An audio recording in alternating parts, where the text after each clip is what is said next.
பழனிமலை முருகன் மிக விசேஷம். ஏன்னா ரொம்ப கஷ்டப்படுறாரு இப்போ பழனிமலை முருகன், தெரியுமா உங்களுக்கு? தெரியாதுல்ல. ஏன்னா நம்ம மக்கள் தான் பாவம், டெய்லி தேர் வரும்போது ஒரு ரூபா கொடுக்குறாங்க, ஒரு ரூபா தூக்கி தூக்கி போடுவாங்க.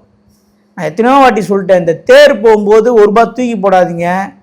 அவர் எவ்வளோ பெரிய ஒரு மகத்துவமான கடவுள், தூக்கி அடிக்கிறான், மூஞ்சிலே போய் அடிக்கும்.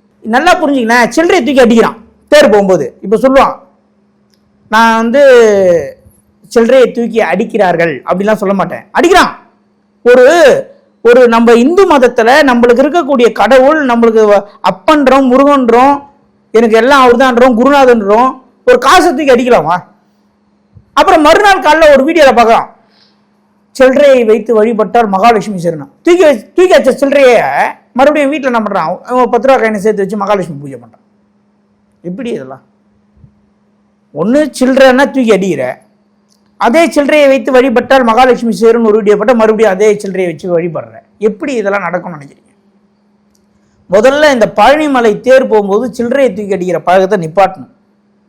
அவர்னா முருகர்னா பணம் இல்லாதகிறாரா, உங்களுக்கு கஷ்டப்படுறாரா? என்ன பழக்கம் அது தூக்கி அடிக்கிற பழக்கம்? தண்ணீரில் காசு போடாதுன்னு எழுதுனா 10 லட்ச ரூபா எடுக்கலாம். செய்யாதன்னு சொன்னால் செய்வான் நம்பாலு. நான் காட்டுறேன், வேலூர் நாராயணி கோயிலில் போய் பாருங்க, ஃபுல்லாக தண்ணியில் ஃபுல்லாக காசு இருக்கும். ஏன் பண்ணுறீங்க? பழனிமலை முருகன் தேரில் வரும்போது அவரை பிரதட்சணமாக வணங்குங்க, அரோகரான் கோஷம் விடுங்க, முடிஞ்சால் பாட்டு பாடுங்க. தங்கத்தேர் இல்லை முருகா, எனக்கு இந்த பிரச்சனையை முடிச்சு வை முருகா, நானும் தங்கத்தேர் இருக்கிறேன்னு வேண்டிக்கிங்க. இந்த காசு தூக்கி அடிக்காதீங்க. அவர் ஒன்றும் கஷ்டத்தில் கிடையாது. நமக்கெல்லாம் கொடுக்குறாருன்னா அப்போ அவர்கிட்ட எவ்வளோ இருக்கும்? நம்மளே அவர்கிட்ட தானே போய் நிற்கிறோம்.